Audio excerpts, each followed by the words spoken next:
Good morning everyone. Today I am going on SST class 5 geography part of SST chapter 3 about climate। तो आज है climate के बारे में आप लोगों को पढ़ाएंगे। इससे पहले 1 और 2 लेसन हमने पढ़ा दिया है, 3 लेसन है। The main aim of this lessons are introduction, weather, what is climate, why does climate vary, distance from the equator or latitude, height about the sea level or altitude, wind, distance from sea, factor influence the climate of a place, greenhouse effect, land breeze and sea breeze. तो इतना main जो है point जिसको आज हम इस lesson के द्वारा आप लोगों को समझाएंगे by this lesson. So let's start this lessons. Introduction, सबसे पहले इंट्रोडक्शन है। We know there can be rapid change in the atmosphere. हम लोग सभी को जानते हैं कि जो हमारा एटमॉस्फेयर है, वातावरण है, वो उसमें रैपिड चेंज होता रहता है, हमेशा शीघ्रता से चेंज होता रहता है। One day it may be Sunny, मान लो आज का दिन बहुत ज़्यादा गर्म है, सनी है, बहुत तेज़ रोशनी है। The next day it may be cloudy, पर कल का दिन हो सकता है क्लाउडी हो सकता है, बादल लगा हुआ हो सकता है। और इट मे बी रेनी, या पानी पड़ सकता है। Their variation in the climate conditions affect our lifestyle and ecosystems that around us। ये जो क्लाइमेट का वेरिएशन है, कभी सनी, कभी क्लाउडी, कभी बहुत ज़्यादा कोल्ड जैसा हो जाता है, तो ये जो चेंजेस होते हैं हमारे क्लाइमेट के, तो ये हमारे लाइफ स्टाइल पर बहुत ज़्यादा अपना इफ़ेक्ट पड़ता है। इसका हमारे लाइफ स्टाइल पर बहुत ज़्यादा इन्फ्लुएंस होता है इनका। साथ ही हमारे जो इकोसिस्टम्स हैं, इन्वायरमेंट में जो भी हमारे पेड़ पौधे हो गए, क्रॉप्स जो भी फसल वगैरह उपजाते हैं, तो सब पर इसका जो होता है इफ़ेक्ट पड़ता है हमारे क्लाइमेट के हिसाब से। अगर मान लीजिए अभी हमको बारिश की आवश्यकता नहीं है और आज का क्लाइमेट अगर रेनी जैसा हो गया, बहुत ज़्यादा हेवी रेन हो गया, तो ऐसा हो सकता है कि बहुत सारा क्रॉप्स जो हमको अभी उसकी कटाई करनी थी, हार्वेस्टिंग करनी थी, वो बर्बाद हो जाए। तो इसलिए जो है ये क्लाइमेट हमारे पूरे इकोसिस्टम को जो हमारे चारों तरफ है उसको बहुत ज़्यादा अपना इन्फ्लुएंस पड़ता है, उसका बहुत ज़्यादा इसका प्रभाव उस पर पड़ता है। अब है weather. We know that the climate condition keep changing at a fast rate. ये हम लोग हमेशा जानते हैं कि क्लाइमेट कंडीशन जो है ये हमेशा अपना पहला चेंज फास्ट, बहुत तेज़ी से चेंजेज आता है इसमें। The condition of the atmosphere at any given time is called the weather of that place. जब कहीं का क्लाइमेट बहुत तेज़ी से उस जगह चेंज होता है तो उसको हम क्या कहते हैं, उस प्लेस में कहते हैं वेदर। आज का वेदर क्लाउडी है, सनी है, रेनी है, इस तरह से कहते हैं। Sorry. The basic factors that determine the weather of a place are as follows. क्या बेसिक फैक्टर्स है वेदर का चेंज होने का? तो नंबर 1 एटमॉस्फेरिक प्रेशर, वातावरण का जो भी दाब हो, एटमॉस्फेरिक प्रेशर हो। Number 2 temperature for air, air का क्या टेम्परेचर है उस हिसाब से। नंबर 3 ह्यूमिडिटी ऑफ एयर, हवा में नमी के हिसाब से। अगर बहुत ज़्यादा नमी होगी तो बारिश होगी, कम नमी होगी तो बारिश नहीं होगी, चिपचिपा मौसम होगा, ह्यूमिड मौसम होगा, है ना। Number 4 precipitation. Number 5 cloudiness. Number 6 wind and breeze. तो ये है क्लाइमेट को बहुत ज़्यादा प्रभावित करता है। कभी बहुत ज़्यादा सूखा जैसा महसूस होता है, कभी क्लाउडीनेस होता है, कभी एकदम हवा चलता है ठंडा और आरामदायक। तो ये सब चीज़ जो है मिल के कहीं के वेदर को बहुत ज़्यादा अपना इफ़ेक्ट पड़ता है, उसी से वहाँ का वेदर जो होता है चेंजेबल होता है। Weather is the condition of the atmosphere over a short period of time at a particular place. Weather जो होता है उस एटमॉस्फेयर के एक खास प्लेस में एक शॉर्ट टाइम के लिए आता है, उसमें शॉर्ट टाइम में चेंज करके वो फिर समाप्त हो जाता है, वो परमानेंट नहीं रहता या लॉन्ग टाइम वो स्टे नहीं करता है। It may change from day to day और even from hour to hour. ये जो है वेदर जो है हर दिन चेंज होते रहता है, कभी घंटों में भी चेंज होता है। अभी गर्मी है, थोड़ा देर बाद बादल लग जाएगा, बारिश हो जाएगा, तो घंटा में भी चेंज होता है। It affects our daily activities and our daily life style. ये जो वेदर का चेंजेस है ये हमारे डेली के एक्टिविटीज़, काम पर अपना प्रभाव डालते हैं और हमारे लाइफ स्टाइल पर प्रभाव अपना डालते हैं। Weather affects us in various way, for example we select our cloth according to weather, our daily activities are also affected by weather. Weather का इफेक्ट जो है वो हमारे बहुत सारे वे पर पड़ता है, वेरियस वे पर पड़ता है। जैसे अब मान लीजिए क्लाउडी है तो हम छाता लेके चलेंगे, या वैसा कपड़ा वियर करेंगे जो मतलब भींगे तो सूख जाए जल्दी। अगर बहुत ज़्यादा हॉटी है, सनी डे है, तो क्या होता है हम लोग एकदम पतला कॉटन का कपड़ा पहनना पसंद करते हैं ताकि उस गर्मी को हम लोग बर्दाश्त कर सकें। अगर बहुत ज़्यादा ठंडा क्लाउड रह जाता है, एकदम कोल्ड डे आ जाता है, तो हम लोग वूलन क्लॉथ्स वियर करते हैं। तो हम जो क्लॉथ वियर करते हैं वो अकॉर्डिंग टू वेदर करते हैं। और कभी ये जो वेदर है, मान लीजिए अभी हमको कहीं जाना है और वेदर अगर ख़राब हो गया और हम नहीं जा पाते हैं, तो हमारे इस तरह के बहुत सारे जो वर्क हैं उसको भी ये अपना इफ़ेक्ट, उस पर भी इनका इफ़ेक्ट पड़ता है। अगर मान लीजिए कपड़ा ही, जैसे घरेलू डोमेस्टिक में आदमी कपड़ा फैलाता है धूप में सुखाने के लिए, और पानी पड़ता रहा तो नहीं सुखा पाया, तो वो सब इफेक्ट, घर का भी काम इफेक्ट पड़ता है। जो ऑफिस जाते हैं उनका ऑफिस का काम इफेक्ट पड़ता है। बहुत को बाजार जाना होता है कुछ नीड्स के लिए, वो नहीं कर पाते हैं। तो वेदर ये जो हमारा तत्कालीन इमीडिएट जो हमारे ऊपर इफेक्ट पड़ता है, ये वेदर के चेंजेस के कारण हमारे यहाँ पड़ता है, हमारे ऊपर पड़ता है। अब है व्हाट इज़ क्लाइमेट। अब क्या है व्हाट इज़ क्लाइमेट। क्लाइमेट क्या है, तो वेदर क्या है ये आप लोग अच्छे से समझ गए होंगे। अब है what is climate. Climate is the average weather condition of a place over a long time of period. Climate क्या है, एक टाइप का वेदर एक लंबे समय तक कहीं रहता है तो उसको हम लोग क्लाइमेट कहते हैं। Climate effects life style of a larger area. ये एक लार्ज मतलब एरिया के लाइफ स्टाइल को ये इफ़ेक्ट करता है। अगर बहुत दिन तक लगातार गर्मी है एक ख़ास एरिया में, तो क्या होता है वहाँ का आदमी हल्का कपड़ा पहनेगा बहुत दिन तक, तो पूरा उस एरिया के आदमी का लाइफ स्टाइल को ये चेंज करता है, इफेक्ट करता है। In influence our housing, fooding, clothing and transportation. ये हमारा घर, अगर क्लाइमेट कहीं का बहुत ज़्यादा, जैसे आपको हिली रेंज में, हिमालय रेंज में बर्फ़ वगैरह गिरता है, बहुत ठंडा होता है, तो वहाँ का हाउस का देखिएगा रूफ जो होता है वो इंक्लाइंड होता है ताकि उस पर कुछ जमे नहीं, गिर जाए। और इसके अलावा प्लेन में फ्लैट होता है ना, प्लेन में फ्लैट होता है। और बहुत ज़्यादा जैसे ह्यूमिड वगैरह, आसाम वगैरह और फ्लूट एरिया जो होता है, फ्लड एरिया जो होता है, तो उस एरिया में क्या हो जाता है, फूस सबका आदमी घर ज़्यादा बनाता है, पक्का मकान कम होता है, कच्चा मकान ज़्यादा होता है, ताकि अगर किसी तरह का नेचुरल डिजास्टर हो तो वो लोग का परिवार उससे ज़्यादा इफ़ेक्टिव ना हो। तो ये सब इफ़ेक्ट हमारा जो है क्लाइमेट के कारण होता है। For example European country have a cold climate. European country का क्लाइमेट क्या है, कोल्ड है। देयर प्रोपोर्ट people living there eat a lot of fat to keep warm. ये जो यूरोपियन कंट्री है यहाँ पर चूँकि कोल्ड है यहाँ का क्लाइमेट, इसलिए यहाँ के लोग बहुत ज़्यादा गर्म खाना खाते हैं अपने शरीर को गर्म रखने के लिए। अब है why does climate very. Why does climate very. Climate कैसे कैसे वेरी करता है, क्यों वेरी करता है। अगर आप सनी है तो सभी रेंज में सनी होना चाहिए, एक खास रीज़न में ही क्यों, तो इसका जो वेरिएशन है इसके पीछे क्या कारण है। The people who study climate have conclude that the factors that influence climate are latitude, ocean current, wind pattern etc.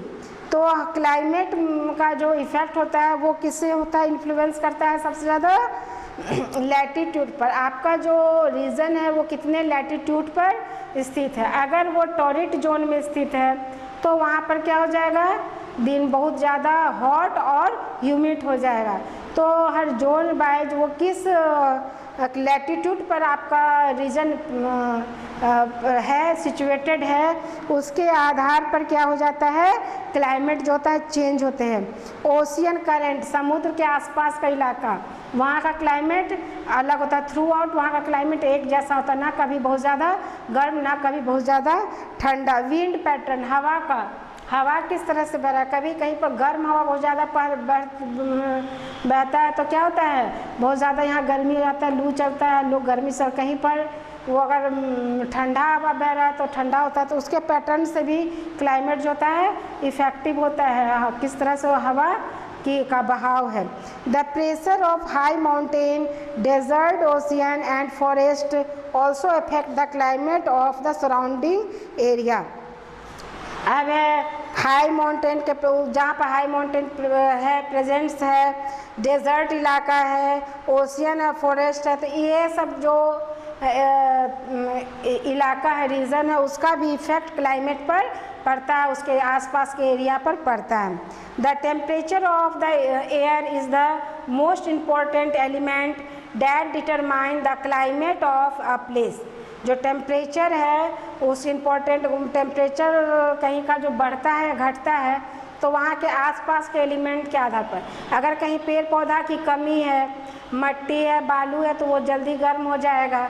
अगर यह जगह ही पेड़ पौधा है तो वहाँ पर गर्म होगा तो क्या होगा, बारिश भी जल्दी से होगी। ह्यूमिड वहाँ चूँकि मौजूद होता है वो बढ़ जाएगा तो बारिश होगी। तो इस तरह से ये जो है पूरा हमारे क्लाइमेट को अपना प्रभाव डालता है। The sun is the main source of heat on the earth. सूर्य क्या है, मेन सोर्स है हीट का अर्थ पर। All the places of earth do not receive the same amount of heat. पूरे हर प्लेस में सन का जो हीट है वो एक जैसा नहीं पड़ता। जैसे प्लेन में ज़्यादा पड़ता है, हिली एरिया में उतना ज़्यादा नहीं पड़ता है, कम पड़ता है, तो उसका जो अमाउंट है हर रीजन में अलग अलग तरह से पड़ता है। इससे होता है कि क्लाइमेट भी हर जगह का अलग अलग होता है। Thus in order to understand why the climate vary, अब तुम लोग समझ रहे होगे कि क्लाइमेट जो है क्यों वेरी करता है। उस जगह के माउंटेन के प्रेजेंस पे, डेजर्ट के प्रेजेंस पे, विंड पैटर्न के प्रेजेंस पे, इस सब के प्रेजेंस पे जो है क्लाइमेट जो है हर रीजन्स का वेरी करता है, या कौन किस जगह सिचुएटेड है ना, उसके आधार पर भी ये वेरी करता है। कोई टॉरिड जोन में है, कोई फ्रिजिड जोन में है, तो कौन किस तरह के जोन पर है उससे भी ये इफेक्टिव होता है। There are number of factor that determine the climate of a place. They are distance from the equator, equator से दूरी। Number 2 height from the sea level और एल्टीट्यूड, समुद्र लेवल से उसकी ऊंचाई, या जैसे पहाड़ी इलाका होता है कितना ऊंचा है समुद्र लेवल से, उसके आधार पर भी क्लाइमेट इफेक्टिव अपना इन्फ्लुएंस देता है। Number 3 direction of the wind, हवा का डायरेक्शन, हवा का डायरेक्शन कैसा है ये भी बहुत ज़्यादा इफ़ेक्टिव होता है। जब वेस्ट से ईस्ट की ओर हवा बहता है, पछुआ वो बहुत ज़्यादा ड्राई होता है, जब ईस्ट से वेस्ट जाता है तो बहुत ज़्यादा ह्यूमिड होता है, तो ये हवा के डायरेक्शन से भी क्लाइमेट पर इफ़ेक्ट पड़ता है। नंबर 4 डिस्टेंस फ्रॉम सी, समुद्र से उसकी दूरी।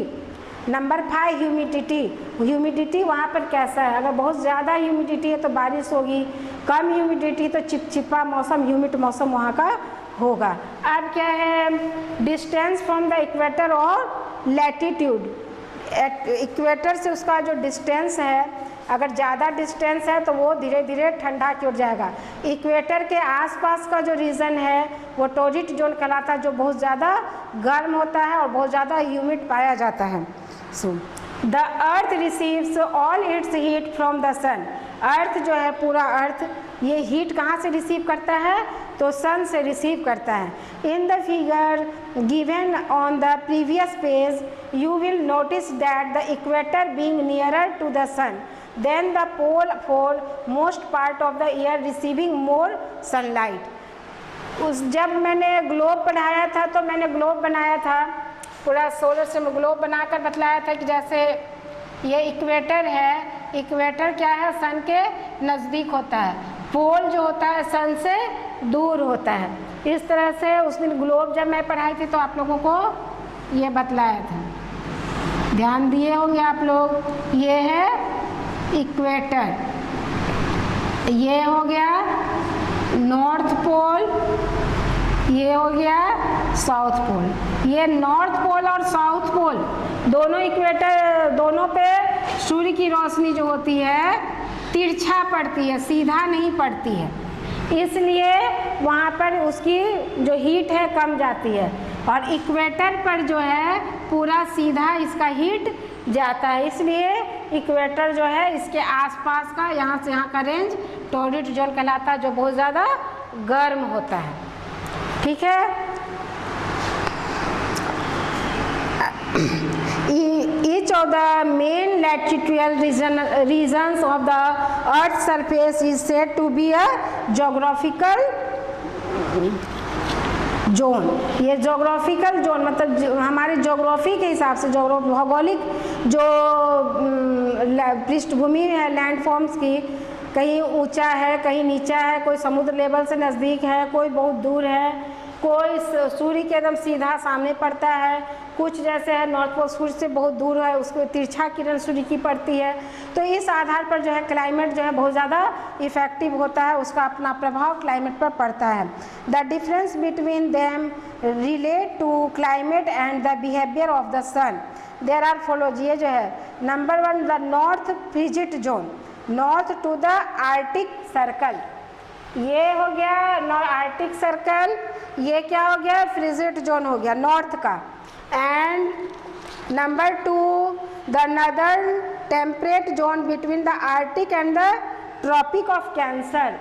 आपका यहाँ और यहाँ के ये जो बीच का इलाका हो गया, ये हो गया ट्रॉपिक ऑफ कैंसर, ये वाला हो गया ट्रॉपिक ऑफ कैंसर हो गया। तो ये जो बीच का इलाका है, ये जो रीजन है, यहाँ पर मौसम ना बहुत ज़्यादा गर्म ना बहुत ज़्यादा ठंडा रहेगा, टेम्परेट रहेगा एकदम। नंबर 3 है ये जो ये वाला इक्वेटर के आसपास का, ये क्या हो गया, चूँकि यहाँ सूर्य की किरणें सीधे पड़ती है तो ये हो गया टॉर्रिड जोन, सबसे ज़्यादा गर्म होता है। अब जो है इतना तक में हो गया ये आपका नॉर्थ का। ठीक इसी तरह साउथ में है, तो यहाँ पर ये हो गया जो हमारा इक्वेटर के पास है, ये साउथ का क्या हो गया टॉर्रिड जोन हो गया। ये हो गया जो कैप्रिकॉर्न, ट्रॉपिक ऑफ कैप्रिकॉर्न हो जाता है। और आर्टिक सर्कल के बीच का ये जो इलाका है ये हो गया टेम्परेट जोन, मतलब यहाँ पे बहुत ज़्यादा ना गर्म ना बहुत ज़्यादा ठंडा। और ये पूरा साउथ पोल, ये जो साउथ पोल पूरा है अंटार्कटिका क्षेत्र है ना, तो अंटार्कटिक सर्कल जो है ये आर्टिक सर्कल और ये अंटार्कटिक सर्कल है ना, तो ये अंटार्कटिक सर्कल और ये सब क्या हो गया फ्रिजिड जोन, ये क्या हो गया फ्रिजिड जोन।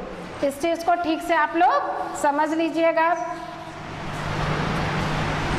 ये हो गया आपका ग्लोब, ये हो गया आर्टिक सर्कल, ये ट्रॉपिक ऑफ कैंसर हो गया, ये इक्वेटर हो गया, ये ट्रॉपिक ऑफ कैप्रिकॉर्न हो गया, ये अंटार्कटिक सर्कल हो गया।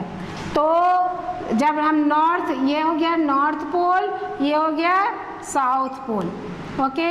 ये आर्टिक सर्कल, ये क्या हो गया फ्रिजिड जोन, ये फ्रिजिड जोन हो गया नॉर्थ का।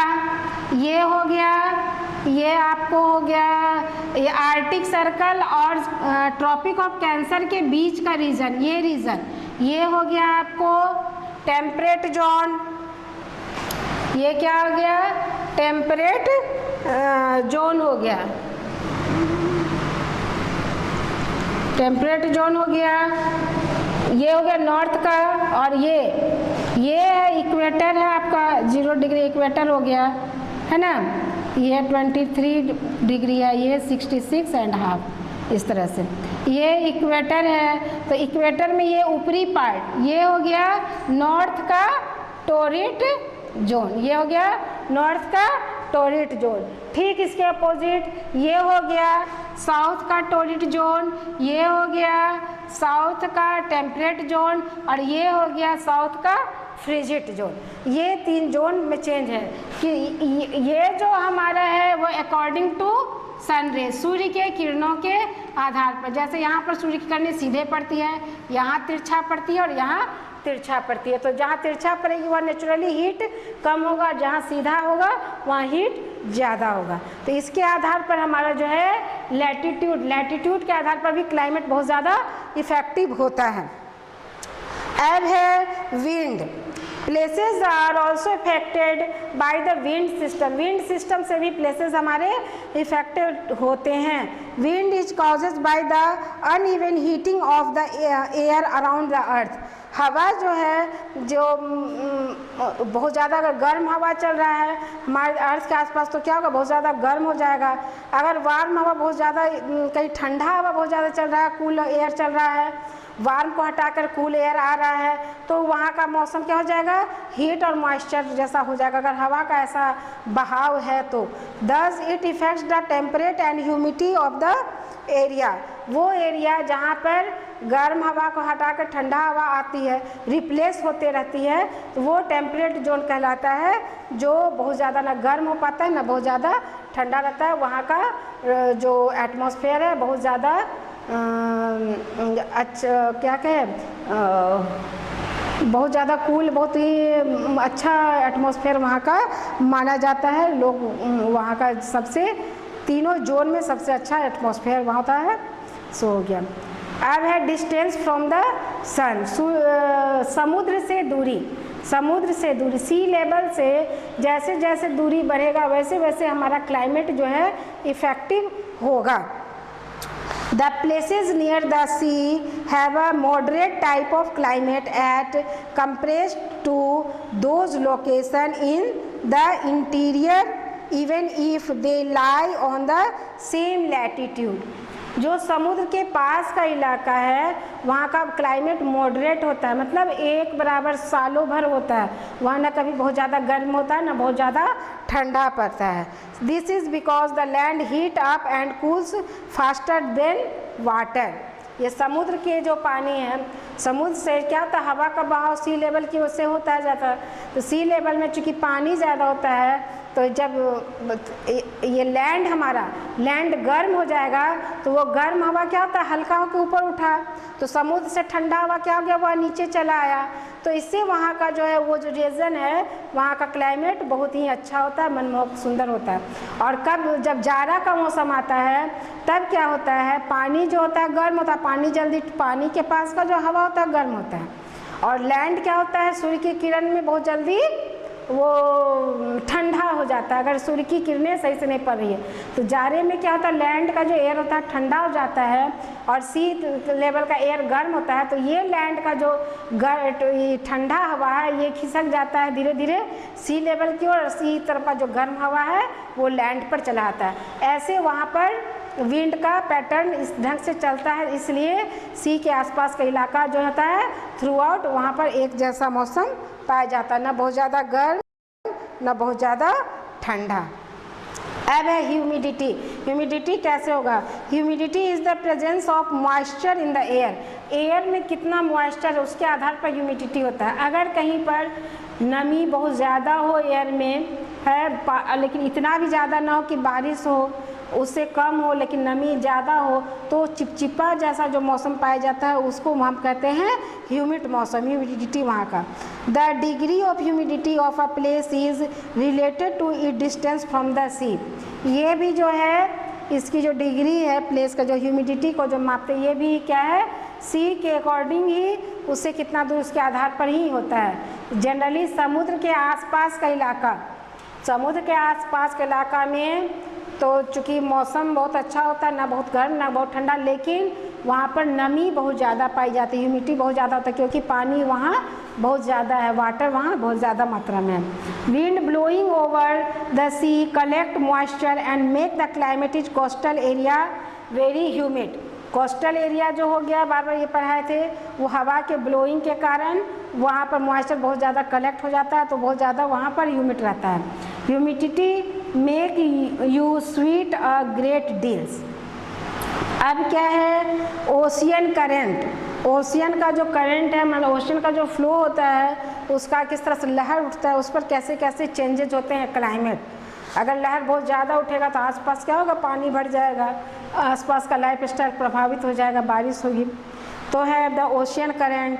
The ocean current affect the climate of the place situated in the coastal areas. Ocean have warm and cold current. Ocean का के आसपास का जो हवा है गर्म और ठंडा करंट वहाँ से फ्लो होता है। कैसे? जब हमारा लैंड गर्म होता है तो वो पानी के ऊपर का जो हवा होता है वो ठंडा होता है, जब लैंड हमारा ठंडा होता है तो पानी के ऊपर का हवा गर्म होता है।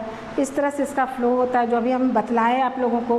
विच affect the area near which they flow.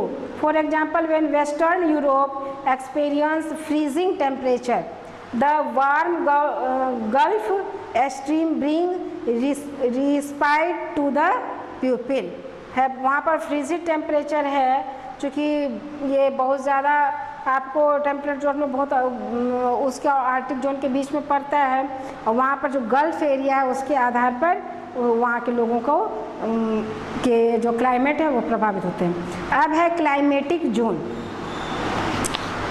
From the division of the earth into 3 heat zone. ये अभी मैंने क्लाइमेटिक जोन के बारे आप लोगों को पूरा बतलाया है। 3 जोन में ये बटा हुआ है, ये अभी मैं बतलाई हूँ।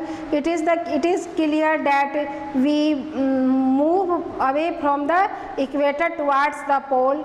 ये क्लियर है जब हम इक्वेटर से किसकी ओर जाते हैं, किसकी तरफ? पोल की तरफ। The temperature goes in decrease. Temperature क्या होगा? डिक्रीज होगा। हमने बोलते हैं ना यहाँ गर्म है और ये ठंडा है, यहाँ सूर्य की सीधे किरण पड़ती है तो ये ज़्यादा गर्म हो गया, यहाँ कम पर तिरछा पड़ती है ठंडा हो गया। तो जब यहाँ से हम इधर मूव करेंगे या यहाँ से इधर मूव करेंगे तो टेम्परेचर क्या हो जाएगा? बहुत ज़्यादा डिक्रीज होगा, कोल्ड की तरफ जाएगा, हीट से कोल्ड की तरफ जाएगा। The influence of the climate on the lifestyle of people can be best understood by studying the different climatic zone। अब है ये क्लाइमेटिक के हिसाब से, क्लाइमेटिक जोन के हिसाब से गर्म से ठंडा, तो जैसे ठंडा बहुत रहेगा वहाँ के लोग वार्म ड्रेस ज़्यादा पहनेंगे, वार्म कपड़ा ज़्यादा पहनेंगे, वार्म खाना ज़्यादा खाएंगे। और जो इक्वेटर के आसपास के हैं ये लोग ठंडा चीज़ ज़्यादा खाना चाहेंगे, पतला कपड़ा पहनना चाहेंगे, कॉटन ज़्यादा। तो हमारा जो पहनने का हमारा जो लाइफ स्टाइल है वो भी हमारा इस जोन के कारण, क्लाइमेटिक जोन के कारण ही बहुत ज़्यादा इफ़ेक्टिव होता है। और क्लाइमेटिक जोन जो है हॉट एंड ड्राई है, तो हॉट एंड ड्राई हो गया ये 32 degree Celsius and relative humidity up to 55 degree percent, 55% humidity. अगर ऐसा है तो ये हॉट और ड्राई कहलाएगा। वार्म एंड ह्यूमिड कब कहलाएगा? जब टेम्परेचर होगा 25 up to 25 degree to 30 degree and relative humidity होगा अप टू 55 टू 75%। टेम्परेट होगा मीन्स टेम्परेचर उस समय में टेम्परेट जो हमारा एटमॉस्फेयर होगा, क्लाइमेट होगा, तब टेम्परेचर होगा हमारा 20 up to 25 degree to 30 degree Celsius and relative humidity होगा अप टू 75%। कोल्ड रेंज में जब हमारा टेम्परेचर कब आएगा? जब up to 25 degree and relative humidity all values है ना। Composite this applies when the temperature is 6 months or more do not fall within any of the other categories। अब जो है मेन ये 3 कैटेगरीज में हम लोग इसको इसी हिसाब से बांटते हैं। ये जो पूरा जोन मैंने समझाया है इसके आधार पर हमारा टेम्परेचर पूरा बढ़ता है। उसमें टेम्परेचर हुआ इतना डिग्री से इतना डिग्री के बीच आता ज़्यादा गर्म होगा, इससे ऊपर उससे ज़्यादा गर्म होगा, उससे कम होगा तो ठंडा होगा, है ना। जब लेस देन आएगा तो ठंडा होगा, जब ग्रेटर देन आएगा तो गर्म हो जाएगा उससे ज़्यादा। जब है जैसे कोल्ड में है हमारा लेस देन 25 डिग्री, मतलब मैक्सिमम 25 तक जाएगा, उससे ज़्यादा नहीं जाएगा, उससे कम ही रहेगा, तब कोल्ड रहेगा। लेकिन टेम्परेट में क्या है? टेम्परेट में है ग्रेटर देन 25 डिग्री से 30 डिग्री, तब हमारा वो टेम्परेट जोन में आता है। और जब हमारा ग्रेटर देन 30 डिग्री से अबव होता है, अप टू 30 डिग्री होता है, तब वो क्या हो जाता है? बहुत ज़्यादा हॉट और ड्राई वहाँ का क्लाइमेट हो जाता है। Okay, So hot and dry. The hot and dry zone lies in the western and the central part of India. Jaisalmer Bharat में कहाँ कहाँ है हॉट एंड ड्राई क्लाइमेट? तो हमारे यहाँ अभी में जो डेजर्ट इलाका है जैसे Jaisalmer, Jodhpur and Solapur are some of the town that experience this type of climate. Warm and humid. जो हमारा हिली एरिया माउंटेन रेंज है, माउंटेन वो क्या हो गया वार्म, वो कोल्ड हो गया, और जो हमारा प्लेन हो गया वो वार्म हो गया. वार्म और ह्यूमिड में कौन सा आ रहा है? जो प्लेन हो गया, जो कोस्टल एरिया के आसपास का हो गया वो ह्यूमिड हो गया और गर्म भी हो गया, है ना. जैसे कोस्टल के आसपास आपका हो गया चेन्नई, इधर चेन्नई हो गया, इधर कोलकाता हो गया, मुंबई हो गया, ये सब क्या इलाका हो गया? ये सब वार्म और ह्यूमिड एरियाज़ का ला गया. यहाँ गर्मी भी है और ह्यूमिडिटी भी यहाँ पाई जाती है बहुत ज़्यादा. ठंडा यहाँ नहीं पड़ता है. टेम्परेट में आपको हो गया पूना हो गया, बेंगलुरु हो गया, ये सब इलाका जो है यहाँ पर समुद्र के आसपास के रेंज है लेकिन उससे दूर है थोड़ा सा. तो इस रेंज में क्या होता है जब बहुत ज़्यादा गर्मी पड़ती है तो बारिश हो जाती है. कभी भी यहाँ पर टेम्परेचर बहुत ज़्यादा गर्म नहीं हो पाता है. तो ये सब इलाका हमारा टेम्परेट जोन हमारे इंडिया में आता है. कोल्ड हमारा नॉर्दर्न पार्ट ऑफ इंडिया कहा गया, जैसे हिमालय रेंज में हो गया आपको जम्मू कश्मीर, लद्दाख, लेह, है ना, शिमला, ये सब जो रेंज आ गया जो हिली एरियाज़ हैं हमारे यहाँ के नॉर्दर्न पार्ट के, वो हो गया आपका कोल्ड में आ गया. और कंपोजिट में आपका क्या आ जाता है? Central part. इंडिया का जो सेंट्रल पार्ट है वो कंपोजिट जोन में आता है. यहाँ पर गर्मी में गर्मी होती है, ठंडा में ठंडा होता है, रेनी सीजन में रेनी. यहाँ पर 3 सीज़न आपको मेनली पाया जाता है इस जोन में. और बहुत कोल्ड एरिया में 2 सीज़न, हॉट और कोल्ड. सी लेवल के में थ्रू आउट एक टाइप का सीज़न होता है. और लेकिन जो सेंट्रल एरिया, जो कंपोजिट जोन, जो कंपोजिट एरिया हो गया, वहाँ पर 3 सीज़न मेनली पाए जाते हैं, hot, rainy and cold. Okay.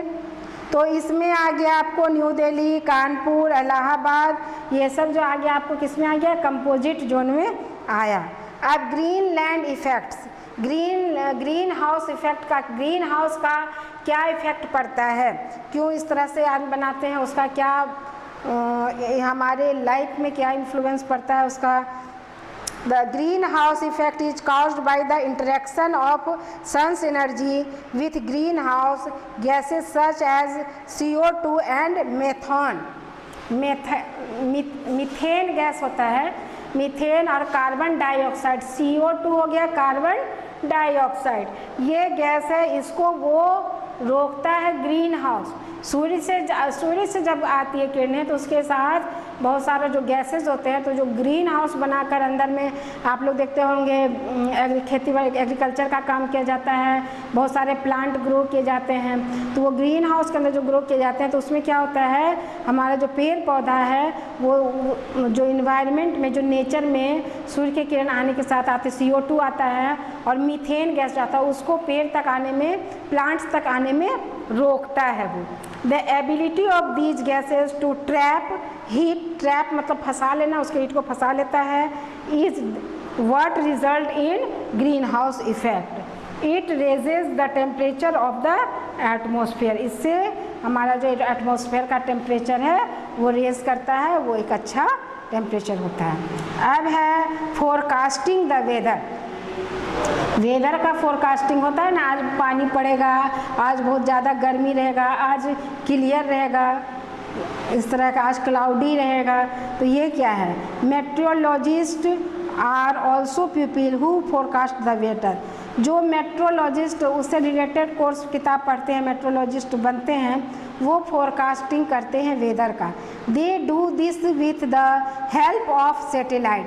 ये जो है वेदर फोरकास्टिंग करते हैं, ये सैटेलाइट की मदद से ये करते हैं. They give us information regarding temperature. ये हमको इंफॉर्मेशन देते हैं कैसे, रिगार्डिंग टेम्परेचर के कारण, टेम्परेचर कैसा है, ह्यूमिडिटी कैसी है, रेनफॉल होने की संभावना है. अगर बहुत ज़्यादा ह्यूमिडिटी है, बहुत ज़्यादा अगर डेंस है हमारा क्लाउड, तो रेनफॉल हो सकता है. तो वो सैटेलाइट के माध्यम से पिक्चर लेते हैं, हम पिक्चर लेकर उसके आधार पर ये फोरकास्ट करते हैं कि आज का वेदर इस प्लेस का कैसा रहेगा, उस प्लेस का कैसा रहेगा, वहाँ का कैसा रहेगा. So the chapter is completed. I think you understood in this chapter. Okay, and next I am writing question and answer of this chapter.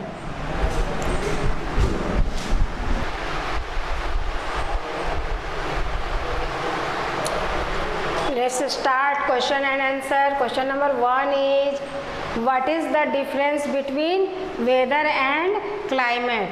So the answer is, the difference between weather and climates are, weather is the condition of the atmosphere of a particular place and time. On other hand, या ऐसे भी करके लिख सकते हो, climate is the average weather condition of a place over a long period of time. Climate जो होता है बहुत लंबे समय के लिए एक जगह रहता है. So question number 1 is completed. Then I write question number 2 and 3.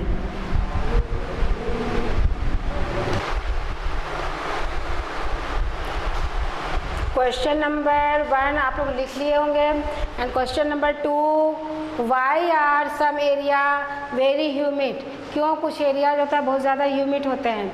Wind blowing over the sea collect moisture and make the climate in coastal area varies. जब वो बहुत ज़्यादा मॉइस्चर को कलेक्ट कर लेते हैं तो वो जो एरिया होता है वो क्या हो जाता है, ह्यूमिड हो जाता है. Number 3 question, to what extent does altitude influence the climate? तो altitude influence the climate of the place of high above sea level. जैसे एल्टीट्यूड जो होता है सी लेवल से ऊंचा, उसको एल्टीट्यूड उसको भी कहते हैं, उसी को एल्टीट्यूड भी कहते हैं. तो उसी का वो जो है एल्टीट्यूड वो इफ़ेक्ट करता है हमारे उस प्लेस के क्लाइमेट को. The higher we go to the colder, जब हम ऊपर जाते जाते हैं तो हमको कैसा क्लाइमेट मिलता है, कोल्डर ठंडा क्लाइमेट मिलता जाता है. The area that are located at a high altitude have a cold climate. वो एरिया जो सबसे ऊंचे एल्टीट्यूड में पाया जाता है वो सबसे ज़्यादा कोल्ड वहाँ का क्लाइमेट होता है. सो question number 2 and 3 is completed. Then I write question number 4 and 5.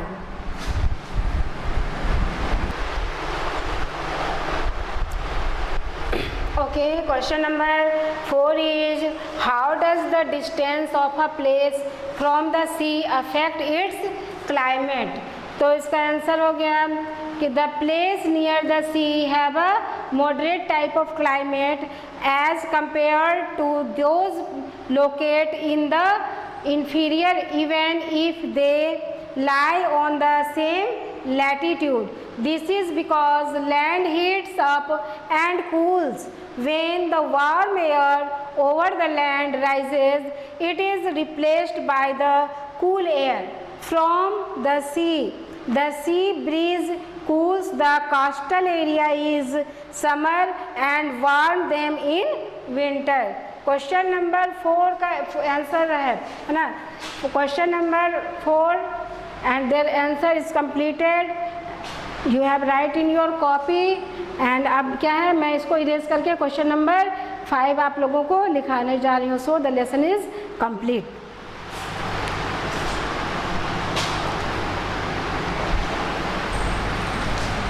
Okay,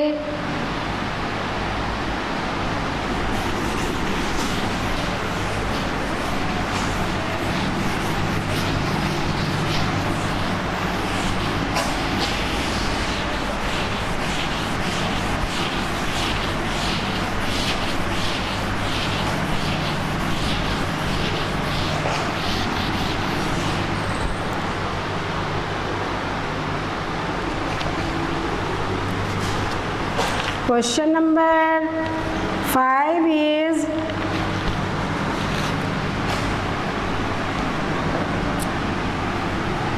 who is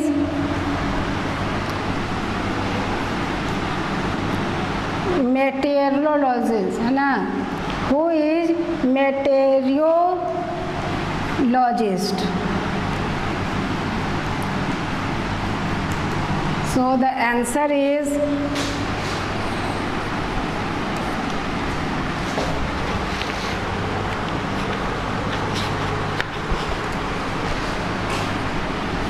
a person who studies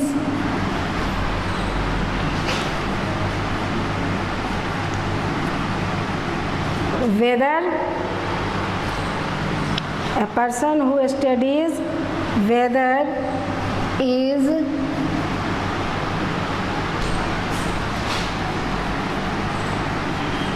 known as a meteorologist.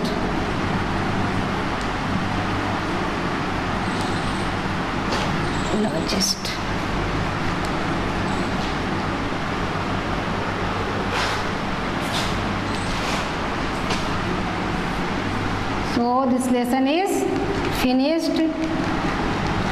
I think you understood. In this lessons question answer is completed और तुम लोग अच्छा से समझ गए होगे. Okay then bye, see you.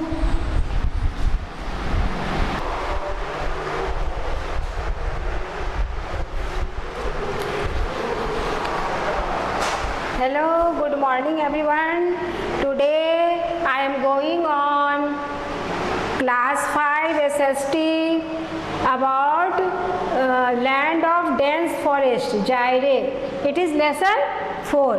The main points of this lessons are introduction, the Democratic Republic of the Congo, land and location, climate, vegetation, wildlife, occupation, natural resource, life of the people, transport and communication. So let's start these lessons.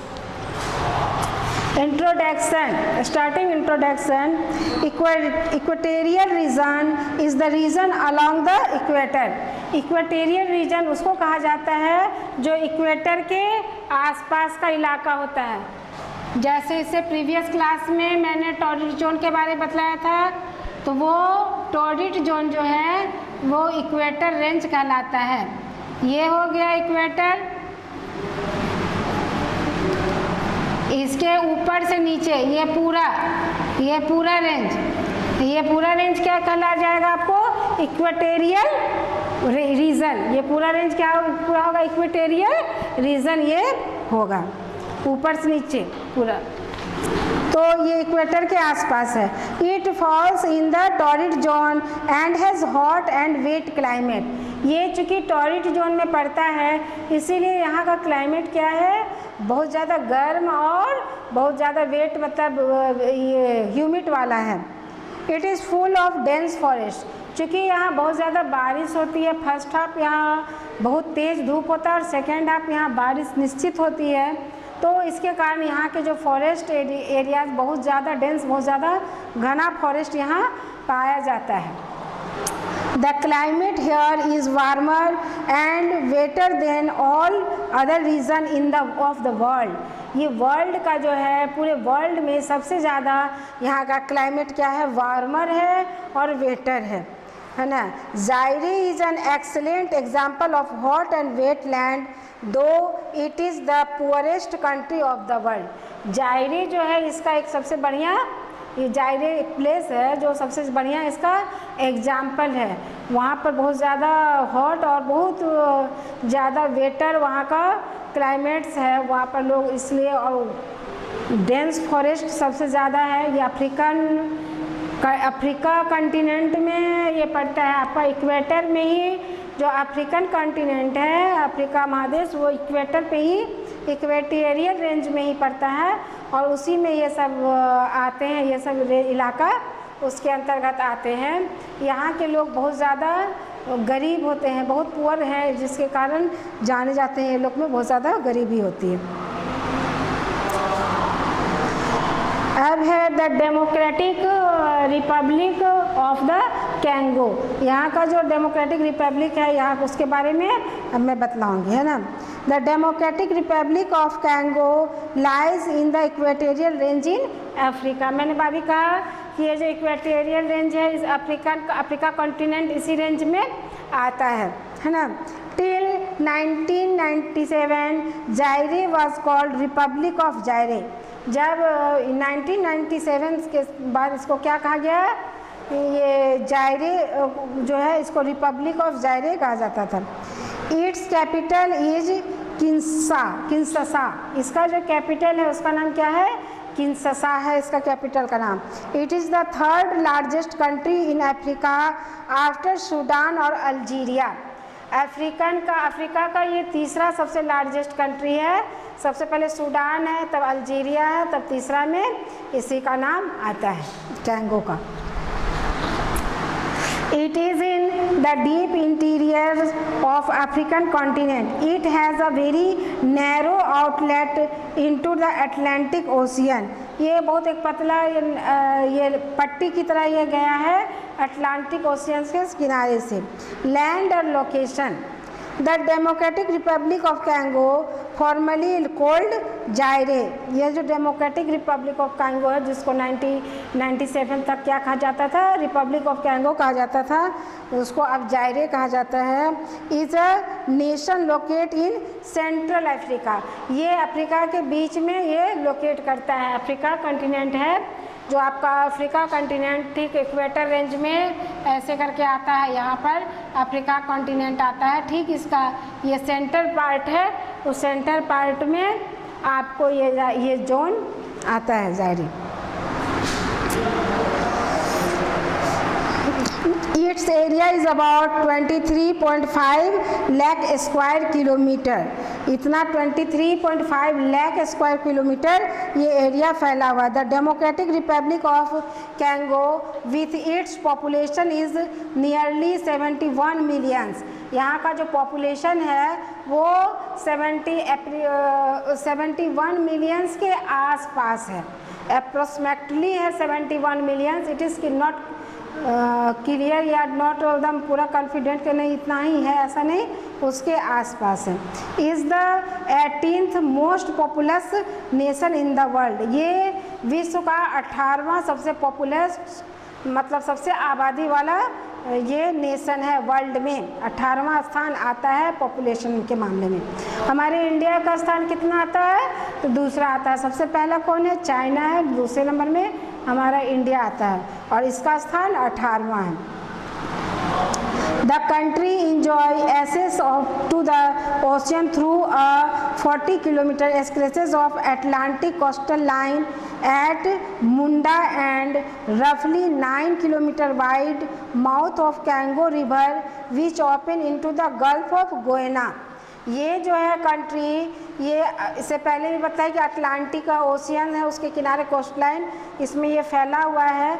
जो इसका जो एक तरफ है मुंडा जगह का नाम है, एंड रफली ये जो 9 किलोमीटर चौड़ा है, रफली मतलब मोटा मोटी इसका चौड़ाई है 9 किलोमीटर। इस तरह इसका माउथ जो है, मुंह जो खुलता है वो कहाँ खुलता है, कैंगो रिवर में खुलता है। कैंगो रिवर का मुंह खुलता है गल्फ ऑफ गोयाना में। इसका जो है पूरा मुंह कैंगो रिवर का ये जो एरिया है इसका चौड़ाई हो गया आपका 9 किलोमीटर, और ये जो लैंड है और उसके साथ जो ये कैंगो रिवर है, जो कांगो जिसके आसपास है, कांगो रिवर के आसपास होने के कारण ये कांगो ये रिपब्लिक कहला रहा है। और इस रिवर का मुख खुलता है गल्फ ऑफ गोयना में, इसका मुख खुलता है। जैसे हमारे यहाँ ईस्ट में बे ऑफ बंगाल में जाता है ना, वेस्ट में अरेबियन सी हो गया है ना, और इधर वेस्ट में हो गया इंडियन ओशियन, एंड इधर साउथ में हो गया अरेबियन सी। तो इस तरह से हमारा जो कंट्री भी है उसका भी जाता है। तो हर नदी जो होती है किसी न किसी समुद्र में या सागर में मिलती है। तो ये कैंगो जो है किस में जाकर मिला, गल्फ ऑफ गोयाना में मिल रहा है। The Congo river that runs through जायरे is the 19th longest river in the world. ये 19th लॉन्गेस्ट रिवर है किसका, वर्ल्ड का, वर्ल्ड में इसका 19वां स्थान है इस रिवर का, और second longest river in Africa after the Nile, और अफ्रीका में ये नील नदी के बाद दूसरा सबसे लंबा रिवर है। Zaire occupies the heart of the Congo basin, ये जो है कंगो बेसिन का हार्ट मतलब उसके बीचों बीच है, इसलिए which is a vast low laying area surrounded by mountain on 3 side, एक इसका जो बड़ा एरिया है लो लैंड है जो 3 साइड से माउंटेन से घिरा हुआ है। This river Congo is called the highway of Central Africa, ये रिवर चूँकि उसके कहते हैं हार्ट में हृदय मतलब बीचों बीच उसका फ्लो करता है, इसलिए इस कैंगो रिवर को क्या कहा गया है, हाईवे ऑफ सेंट्रल अफ्रीका कहा गया है। The sources of the river Congo are in the highland and mountain of the East African Rift, rift हो गया घाटी, तो उसमें कैंगो रिवर उसका जो हाईलैंड है माउंटेन है वो रिफ्ट के हिसाब की तरह बना हुआ है, घाटी के जैसा कट है। As well as the lake Tanganyika and the lake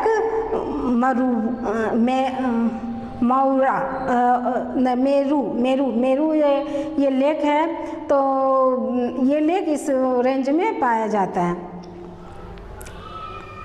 the country has 4 major lakes, यहाँ 4 मुख्य लेक्स हैं, उसमें पहला एल्बर्ट, दूसरा एडवर्ड, तीसरा कीवू एंड चौथा तेंगनयिका, तेंगनयिका इसका चौथा, ये 4 इसका मुख्य लेक है।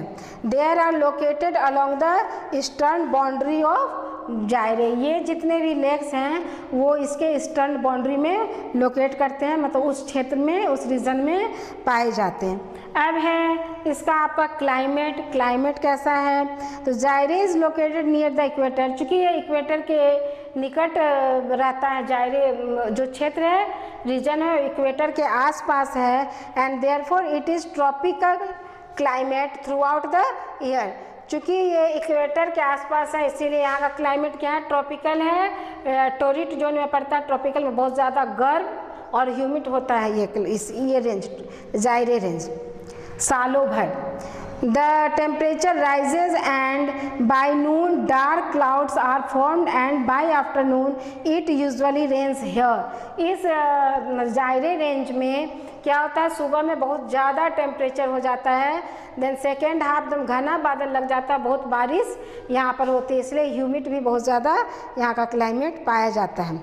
The annual rainfall is more than 200 centimetre, इसका जो एनुअल वार्षिक रेनफॉल जो इसका रिकॉर्ड किया गया है वह 200 सेंटीमीटर है, which makes it one of the wettest region in the world, जो इसको विश्व का एक वेटेस्ट रीजन बनाता है, इतना ज़्यादा यहाँ की जो बारिश है उसके कारण ह्यूमिड बहुत ज़्यादा हो जाता है।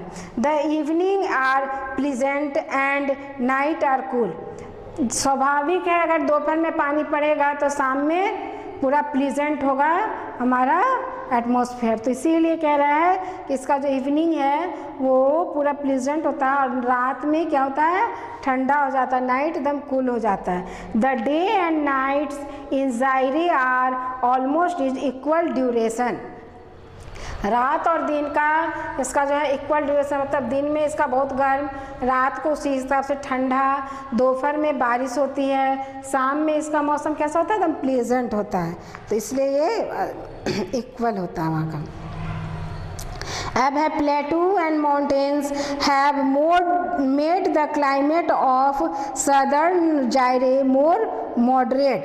अब प्लेटू और माउंटेन्स जो है यहाँ पर जायरे में वो उसके सदर्न जायरे के क्लाइमेट्स को क्या बनाते हैं, मॉडरेट बनाते हैं। However most of the जायरे remains hot and humid through out the year.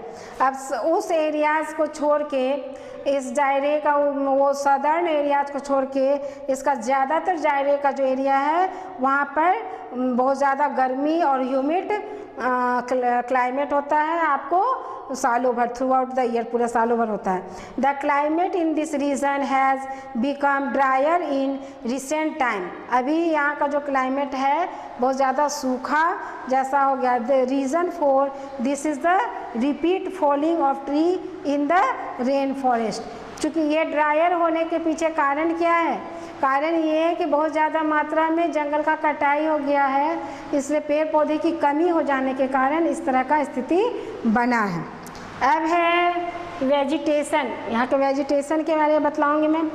In the hot and wet climate trees and plants grow very easily and quickly. चूँकि यहाँ का क्लाइमेट हॉट है और ह्यूमिड है, सेकेंड हाफ रोज़ अक्सर बारिश होती ही है, इसलिए यहाँ पर बहुत ज़्यादा मात्रा में पेड़ पौधा और प्लांट्स को उगने में बहुत आसानी होता है, वो इजीली यहाँ बहुत तेज़ी से ग्रो करते हैं। Sunlight and rain water helps the plant to grow faster. In the central part of Congo Basin, there are expansive equatorial forest. Central part है कैंगो बेसिन का, जो सेंट्रल पार्ट है, बीच वाला हिस्सा है, उसमें जो फॉरेस्ट है वहाँ सबसे ज़्यादा एक्सपेंसिव आपको जंगल पाए जाते हैं। मतलब वहाँ जो पेड़ पौधे हैं वो बहुत ज़्यादा महंगा बिकाऊ है, बहुत ज़्यादा एक्सपेंसिव है, जिसका बहुत ज़्यादा रेट होगा। The equator runs through northern जायरे। अब इक्वेटर का जो है, इक्वेटोरियल रेंज का इसका नॉर्दर्न जायरेज जो है उसके बारे में। The forest remain green almost through out the year. इधर का जो फॉरेस्ट है हमेशा हरा भरा सालों भर रहता है। So these are called evergreen forest. इसलिए उधर के जो फॉरेस्ट हैं, इक्वेटोरियल के जो नॉर्दर्न पार्ट के जो फॉरेस्ट हैं वो एवरग्रीन फॉरेस्ट कहते हैं। इसलिए कहलाते हैं क्योंकि वो सालों भर हरा भरा रहते हैं, उसमें कभी भी पतझड़ वगैरह नहीं आती है। एवरग्रीन फॉरेस्ट में कभी पतझड़ नहीं होता, वो सालों भर पत्ता पर हरा भरा ही रहता है। Northern Zaire is covered by the world's second largest and thickest tropical rain forest because it is near the equator. ये जो नॉर्दर्न कवर्ड है, नॉर्दर्न जायरे जो है ये पूरा कवर्ड है, इसका पूरा विशाल रेंज जो कवर्ड है वो घना जंगल से पूरा घिरा हुआ है, चूँकि यह इक्वेटर के नज़दीक भी है। The trees in this area grow very tall and form a canopy preventing sunlight from reaching the ground। ये जो है इसका जो इस एरिया का जो पेड़ है वो पतला और बहुत लंबा तथा ऊपर से कोनोपी मतलब कोन की जैसा, जैसे क्रिसमस ट्री आप लोग देखते होंगे ऊपर से ऐसे करके कोन के जैसा, जिसपे मतलब कोई चीज़ टिक नहीं सकता, डाली वगैरह नहीं निकलता, वह उसी तरह का एकदम कोन के जैसा कोनोपी है इसका, जिससे सनलाइट जो है अच्छा से नीचे पहुंच जाता है। चूँकि कोनोपी होने का उसका नीचे शेडो जो है बहुत ज़्यादा एरिया कवर नहीं करता है, इसीलिए। This is why जायरे is sometime called the heart of darkness. इसलिए जायरे को ज़्यादा कुछ कहा जाता था इसका जायरे का, ये जो रेंज है जायरे का हार्ट ऑफ डार्कनेस कहलाता था। Hardly any vegetation is found below the canopy because of the lack of sunlight.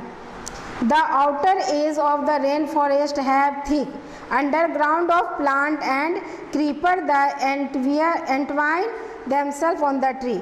अब जो इसका आउटर मतलब इसका बाहरी भाग का जो किनारा है उसमें जो है रेन फॉरेस्ट के कारण घना अंडरग्राउंड फॉरेस्ट जो होता है, और कुछ है मतलब क्रीपर फॉरेस्ट पे पौधा मतलब जो लत्तर की जैसा लपटा हुआ होता है उस तरह का है।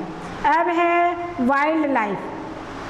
यहाँ का वाइल्ड लाइफ कैसा है? वाइल्ड लाइफ के बारे में है। Wildlife there is a wide variety of animal life in Zaire. यहाँ पर बहुत ज़्यादा वेराइटीज़ के एनिमल इस क्षेत्र में पाए जाते हैं।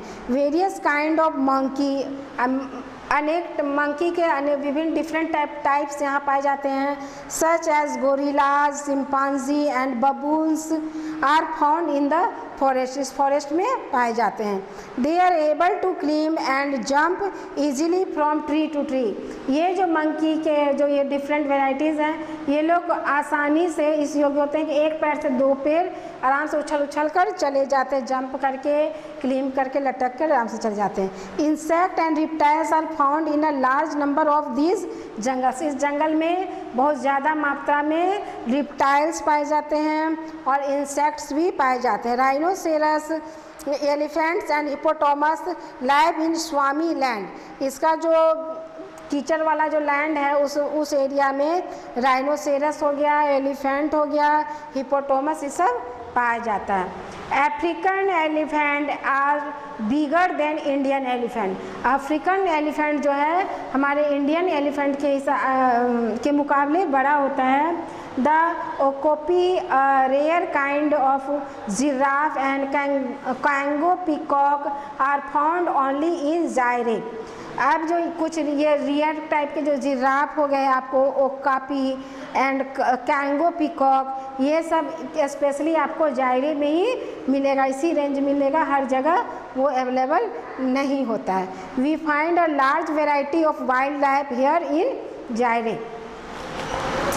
अब है ऑक्यूपेशन, यहाँ के लोगों का क्या ऑक्यूपेशन है। Most of the population in जायरे is engaged in agriculture. यहाँ का ज़्यादातर पॉपुलेशन आबादी किस में इंगेज है, एग्रीकल्चर में। जायरे is rich in natural resource farming. ये जायरे जो है किस में सबसे ज़्यादा धनी है, नेचुरल प्राकृतिक रिसोर्स उसको भरपूर मात्रा में है, इसलिए इसको फार्मिंग करने में सुविधा होती है। यहाँ का जो हिली एरिया है तो यहाँ पर माइनिंग, खान बहुत ज़्यादा हैं, जो यहाँ के लोगों को ऑक्यूपेशन देते हैं, लोग उस खान में काम करते हैं। यहाँ पर सोने के खान, कोयला का खान, कोल का खान, ये सब बहुत ज़्यादा मात्रा में। इसके जो आपको कैंगो के किनारे जो आपका माउंटेन रेंज है, प्लेटू रेंज है, उसमें बहुत ज़्यादा मात्रा में माइंस पाए जाते हैं, जिससे लोगों को यहाँ काम आसानी से मिल पाता है, वह काम ये लोग करते हैं। The main crops grow are cassava. इस यहाँ जो मेन क्रॉप्स ग्रो होता है उसमें क्या है, cassava, maize, banana and rice, इसके मेन क्रॉप्स हैं। Cash crops such as oil palm. Cash crops उसको कहते हैं नकदी फसल, जिससे तुरंत हमको इनकम हो जाता है, तो उसमें है कैश क्रॉप्स में यहाँ क्या है, ऑयल पाम है, कोकोआ है, कॉफ़ी है, रबर है and cotton are grown for export. ये सब जो यहाँ पर ग्रोन किए जाते हैं, उपजाए जाते हैं, उसको एक्सपोर्ट करता है ये लोग, ताकि तुरंत इमीडिएट हाथ में इनकम हो जाए।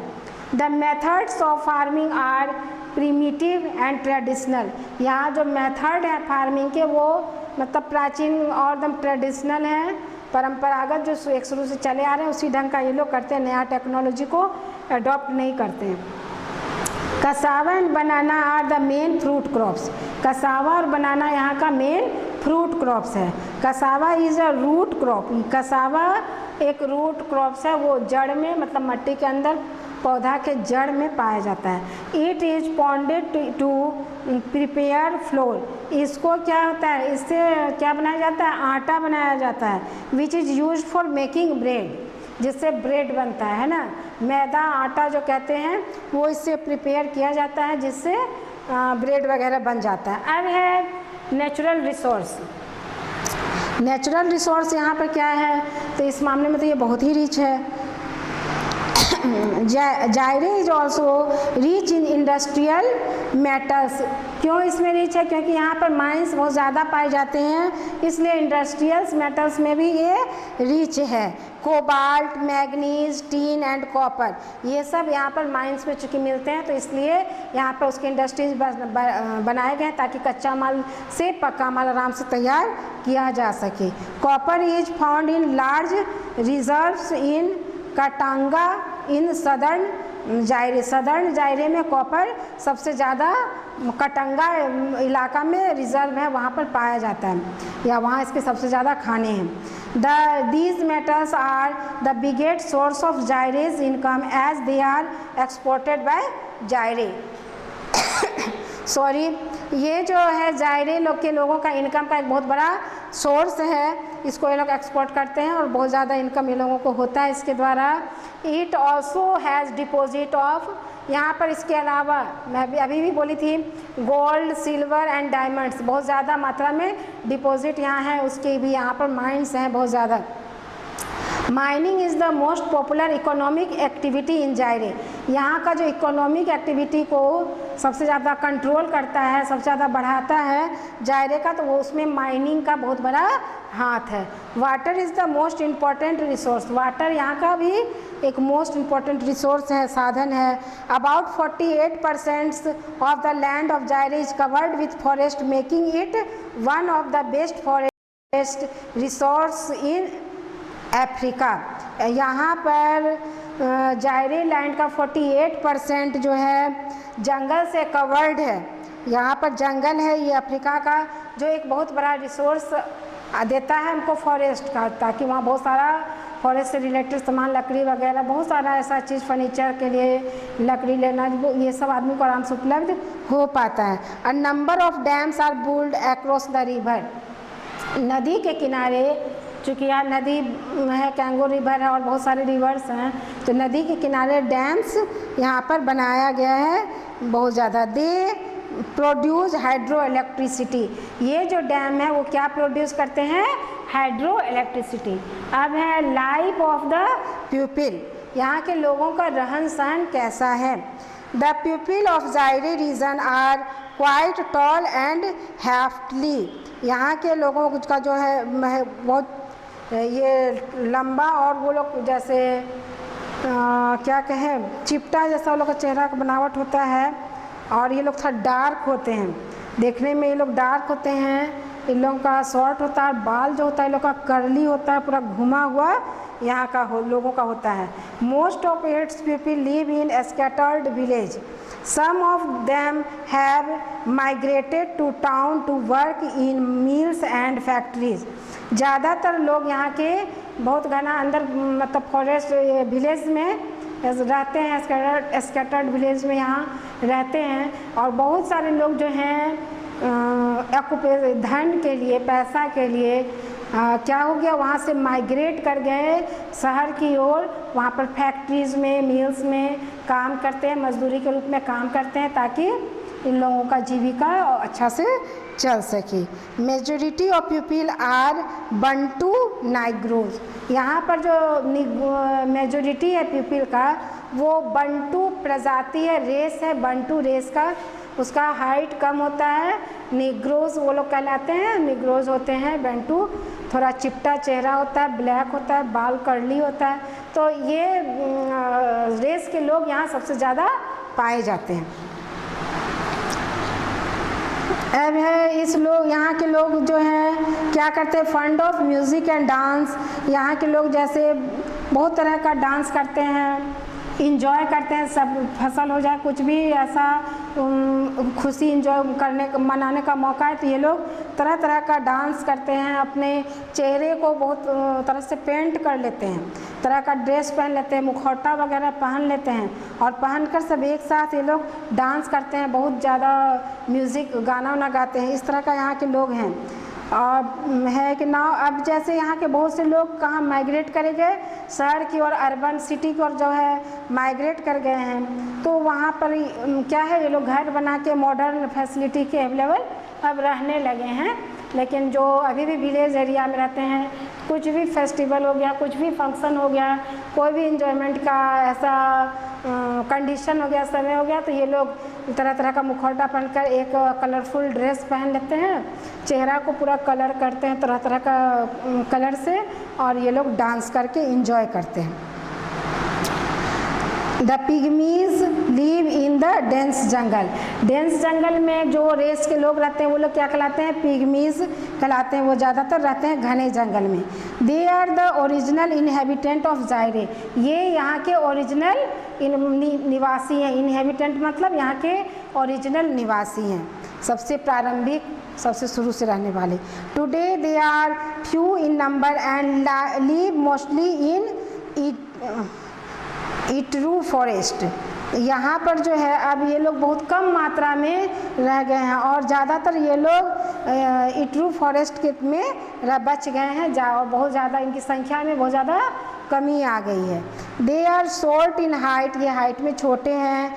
And still lead a primitive life style, और ये एक अपना प्राचीन लाइफ स्टाइल में जीते हैं। They live a nomadic life and hunt for food. ये नोमैडिक मतलब खाना बदोश की ज़िंदगी है ना, एक जगह से दूसरी जगह घूम घूम कर इकट्ठा करना खाना वो करते हैं, और शिकार करके वो सब इनका भोजन है, मुख्य इनका भोजन है। People here make beautiful wood carvings from the wood of ebony and mahogany. इस सब का इबोनी और महगोनी ये ट्री है, इसका लकड़ी का इस लोग तरह तरह का ब्यूटीफुल सामान वगैरह कार्विंग्स वगैरह बनाते, सामान तरह तरह का डिज़ाइन करके उसका ये लोग बनाते हैं। These are liked and admired by people all over the world. यहाँ के लोगों को सभी उसका रिस्पेक्ट करते हैं, एडमियर करते हैं, लाइक करते हैं ऑल ओवर वर्ल्ड में। Due to the hot and wet climate they do not need many clothes. चूँकि यहाँ के क्लाइमेट बहुत ज़्यादा हॉट हैं और वेट हैं, इसीलिए यहाँ के लोग जो हैं आपको बहुत ज़्यादा कपड़ा पहनना पसंद नहीं करते। On special occasion they wear colourful costumes. ये मैंने अभी बताया कि स्पेशल ओकेज़न होता है, ये लोग कलरफुल कॉस्ट्यूम्स पहन कर डांस वगैरह करते हैं, चेहरा को भी कलरफुल तरह तरह का कलर से ये लोग कलर करते हैं, इस तरह से। अब है ट्रांसपोर्ट ऑफ कम्युनिकेशन। कम्युनिकेशन का ये लोग का क्या है, ट्रांसपोर्ट मीन्स ऑफ ट्रांसपोर्ट ये लोग का क्या चीज़ को ये लोग ज़्यादा इस्तेमाल करते हैं। In recent years transport and communication have made significant progress. अभी जो रिसेंट में है उसमें ये लोग का प्रोग्रेस हुआ है, इसमें ट्रांसपोर्ट में कम्युनिकेशन में। Cities are too connected with each other by rail and road. City जो है इन विलेज से या इन खाने जगह से रेल और रोड के द्वारा अब कनेक्टेड हो पाए हैं। Water transport is the main means of transport here. यहाँ का मेन जो है मीन ऑफ ट्रांसपोर्ट है क्या है, वाटर ट्रांसपोर्ट है। The river जायरे that flows through most of जायरे is an important water veg. ये शुरू में मैंने बताया इस लेसन में कि रिवर जो जायरे है, जो कैंगो रिवर है एकदम बीच में यहाँ फ्लो करता है, तो उसके किनारे ही यहाँ की आबादी ज़्यादा बसी हुई है। वो लोग जब एक दूसरी जगह जाते थे तो वो रिवर पार करके जाते थे, इसीलिए वाटरवेज ये लोग का मेन मीन्स ऑफ ट्रांसपोर्ट हुआ करता था। Dam are build in some part of river is private hydro electricity. इसमें जो नदी के किनारे जो डैम बनाए गए हैं उससे यहाँ पर प्राइवेट हाइड्रो इलेक्ट्रिसिटी उत्पन्न किया जाता है। The chief sea port at Matadi. यहाँ का जो मेन चीफ पोर्ट है उसका नाम क्या है, मटादी है। Kinshasa is the capital city as well as the largest city of the country and an important river port too. ये किंशासा यहाँ का क्या है, इसका सब कैपिटल सिटी है और इसका सबसे इम्पोर्टेंट रिवर क्या है, जायरे रिवर है। ये दो मुख्य हैं। जायरे हैज़ अ पुअर ट्रांसपोर्टेशन। यहाँ का ट्रांसपोर्टेशन बहुत पुअर है, मतलब यहाँ पर बहुत कम ट्रांसपोर्टेशन की सुविधा उपलब्ध होती है due to heavy dense forest. Okay, due to dense forest यहाँ पर ट्रांसपोर्टेशन की जो सुविधा है कम है, रोड उतना बन नहीं पाया है। जायरे इज़ नाउ डेवलपिंग फास्ट। अब जो है इसका डेवलपिंग जो है फास्ट हो रहा है। The money earned from export is use to private facilities in the country. The standard of living is also improving. अब जैसे जैसे ये लोगों का मनी ज़्यादा बढ़ रहा है, ज़्यादा इंडस्ट्रीज़ यहाँ हो रहे हैं, तो यहाँ के लोगों को काम मिल रहा है, तो वो लोग जो है पहले से अमीर होते जा रहे हैं, उन लोगों का लाइफ स्टाइल जो है इम्प्रूव होता जा रहा है। So the chapter is completed. I think you understood this chapter, and then I have write question answer of this chapter.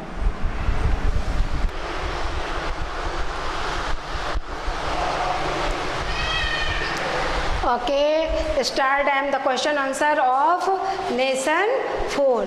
So number 1 question is, why is Zaire known as heart of darkness? इसको heart of darkness के नाम से क्यों जाना जाता है? तो the trees in this area grow very tall and form a canopy preventing sunlight from reaching the ground. This is why Zaire is sometimes called the heart of darkness. Number 2 question, who are the pygmies? Pygmies कौन हैं? The pygmies are the original inhabitant of Zaire, ये वहाँ के original inhabitant हैं। They are short in height, height में वे छोटे होते हैं। And still lead a primitive life style, वो अपने परंपरागत लाइफ स्टाइल को मेंटेन करते हैं। So question number 1 and 2 is completed. You write down in your copy question number 1 and 2. Then I write question number 3 and 4. Question number 3 are what are Jaire's chief resources? So the answer is Jaire is rich in natural resource. So Jaire also rich in industrious metal like cobalt, manganese, tin and copper. These metals are the biggest source of Jaire's income as they are exported by Jaire. This is the answer of question number 3 is completed. Then I write question number 4. You write in your copy.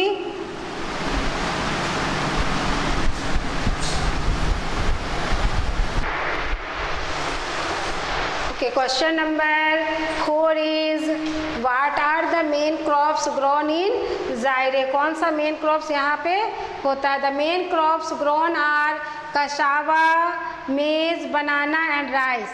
Cash crops such as oil palm, cocoa, coffee, rubber and cotton. Number 5 question, name the biggest river port of Zaire. Matadi is the biggest river port of Zaire. So question number 6 and last question of this chapters you write in your copy. And of question number 6 I erase it and write down question number 6.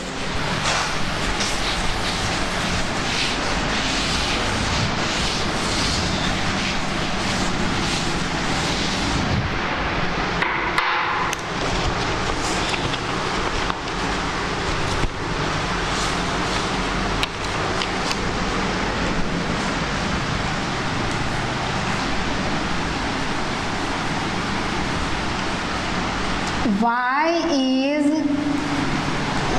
Zaire called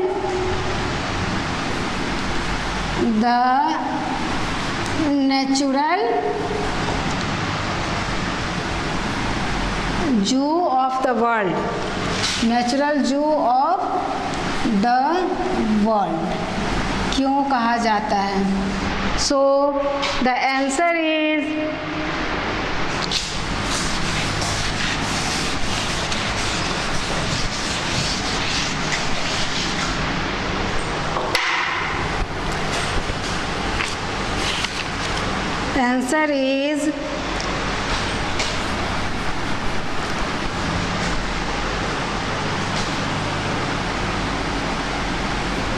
Zaire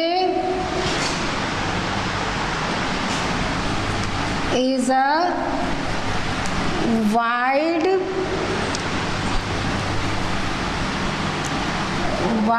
variety of animals.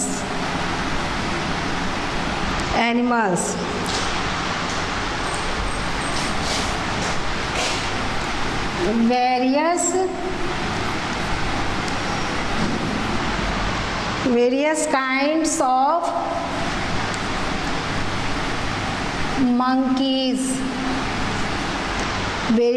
of monkeys. Such as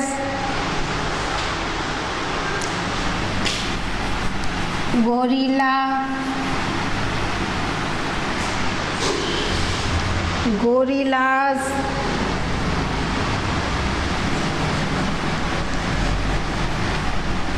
chimpanzee,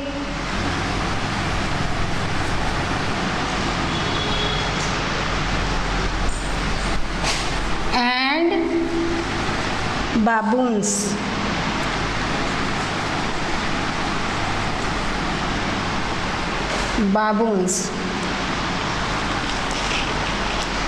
different type of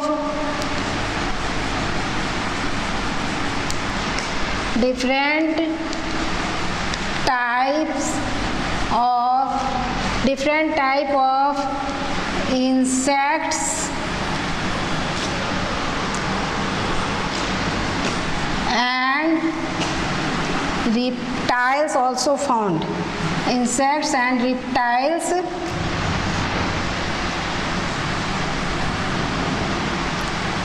are also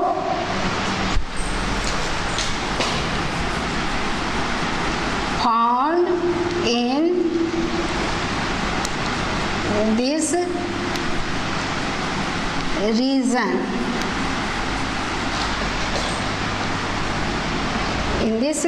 region.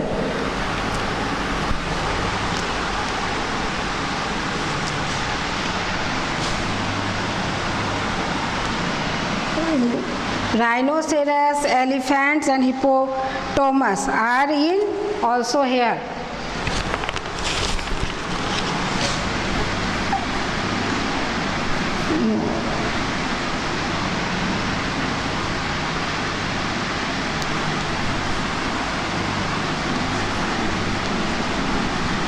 Rhinoceros,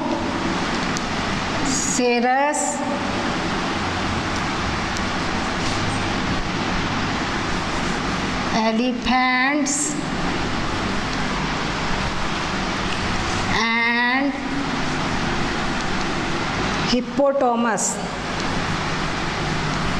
hippopotamus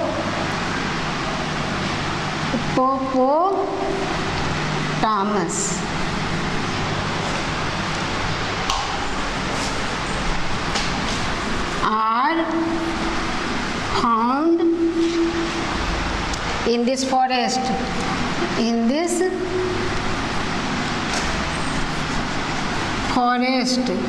So it is also known as the natural zoo of the world.